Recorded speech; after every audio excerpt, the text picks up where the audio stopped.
Good morning, good afternoon, good evening. I guess I'm one short of saying good night, but Chappelle, welcome. Glad you're here.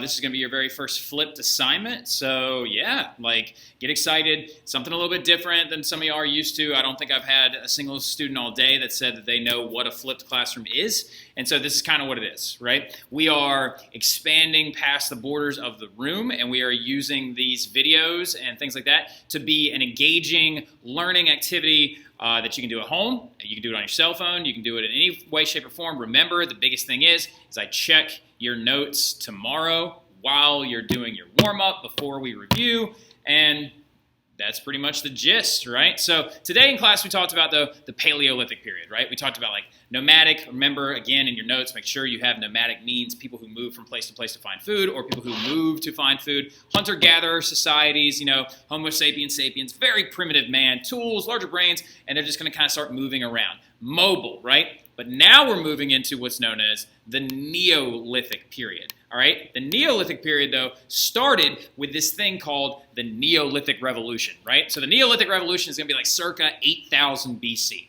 right? Now, in 8,000 BC, a development is going to come along. Now, why? If you ever see a little flip tip, I've never said that before. How have I never said that before? All right, anyway, now, so really quick. A little tip when doing these, when you see a question next to something, if you see it ends in a question mark or something like that, you don't need to write it down. It's a prepositional question to try and engage you as the viewer, to try and get you to a point where we can kind of interact a little bit even though you're at home, right? I know I met Isabella today, and Cameron, and Riley, and Michelle, and Heather, yeah. Right? And so we can communicate by having these questions. So don't write that question down. But I am going to ask you guys, right? What development could have changed the course of human history and led to the world that you know today, right? So something happened. We are not Paleolithic people. We are Neolithic people, right? Paleolithic people used to move around. They used to be very mobile, hunter-gatherer groups, family groups. Something was developed. What do you think was developed? I hear a couple of good answers. Yeah, not bad. But good job, Caitlin, right? Had the big monogram on your Chromebook. Good job. I heard you. Very nice. Farming, right? Farming was developed, okay? And some of you are like, that's so bush league. That's not that important. But it is really important when you think about it, because the development of plant and animal domestication, particularly plant domestication, cultivated agriculture changed everything, all right? So some of you are like, how do you domesticate a plant? I have a domesticated dog. Well, calm down. All right, we'll talk about that tomorrow. Don't forget, okay? And don't forget to ask me tomorrow. One of y'all raise your hand and be like, oh, hey, Mr. Terry, we were supposed to ask you about how you domesticate a plant, right? You don't put it on a leash and take it on walks or anything like that. But anyway, so farming and plant domestication are huge, right? Now, the outcomes of this, plants and animals are going to end up being domesticated. Towns and cities are going to arise out of this because people are going to stop being mobile, right? They're going to stop moving around. They're going to start staying in one spot, right? So towns and cities are going to rise up out of this. Civilization itself is dependent on farming, right? Civilization, large civilizations, dependent upon farming. Farming is massively important, all right? Make sure you circle it, underline it. Y'all aren't writing this, so bold it, I guess, on your Chromebook or whatever you got to do, right? So this is also going to lead to specialized jobs, regional trade, technology, writing, art. Everything that you know about the modern world is dependent upon the concept of agriculture, cultivated agriculture, cooperative cultivated agriculture, right? So we will talk about a lot of different little things when it comes to this stuff. Oh, let's calm down. There we go. Now, here's the thing, though. Are there any negatives out of this? There actually are. So ironically enough, hunter-gatherers led much different lifestyles. Now, really, really quickly, a lot of very famous historians and researchers, like Jared Diamond, for example, believe that actually social classes and social differentiation came from this concept of farming, right? That people began to be like, well, I have more wheat than that guy, which means I have more wealth than him, so I am above him, right? So literally social differentiation, social classes, and social structures came out of this. Women are also going to begin to lose political and economic roles following the Neolithic Revolution, which is a giant pain. But so basically, right, sexism came from farming, ironically. Now, poor nutrition. Some of you are immediately probably like, What? Yeah, well, yeah. Like, ironically enough, we turned from a vegetable meat-based diet to a more cereals-based diet. Now, not cereals like Cinnamon Toast Crunch, but cereals as in like wheat, grain, barley, things like that, oats, okay? Economic inequality is going to rise out of this as well, which is going to be a huge problem. Now, the very first civilization to utilize these things completely is going to be called Mesopotamia, right? The very first civilization. Now, Mesopotamia, you need to jot this down really quick before you write all this stuff. Listen closely. Don't mute me. Jot this down. Started in Iraq, right? Iraq. Now, really quickly, if I put this like world map up on the board, do you think one of you could point out Iraq right now? No? I heard one of you over there, right? It's right there, right? That right there is Iraq. Iraq is actually placed in the middle of in the center area of what you know is Southwest Asia or the Middle East, right? Some really good directions. I don't understand. All right, so, but it's going to be fine.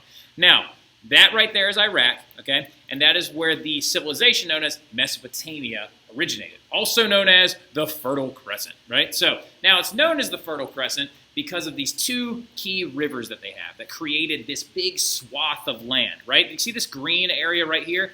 Those are all the fertile areas in Southwest Asia / Northern Africa, right? Now, they are created by these two rivers that would flood every single, 6 months and actually creating rejuvenated soil as well as creating a way of moving water from place to place, right? Now, it's called the Tigris and the Euphrates rivers. Now, some of y'all are immediately like, whoa, whoa, whoa, you said Mesopotamia, and now you're saying Sumerians. Who are these people? Really quickly, jot this down somewhere in your notes, anywhere nearby. Mesopotamia is a region. It's an entire area that included a lot of different city-states, towns, villages, places that all acted independently of one another in these things called city-states, but we'll get to that in a second, right? The very first of them to be very, very big and bad and large base were called the Sumerians, right? So the Sumerians were right down here, right before it actually empties out into the Persian Gulf between the Tigris and the Euphrates River. And they're going to pop up around 4000 BC, right? Now they're situated between the Tigris and the Euphrates River.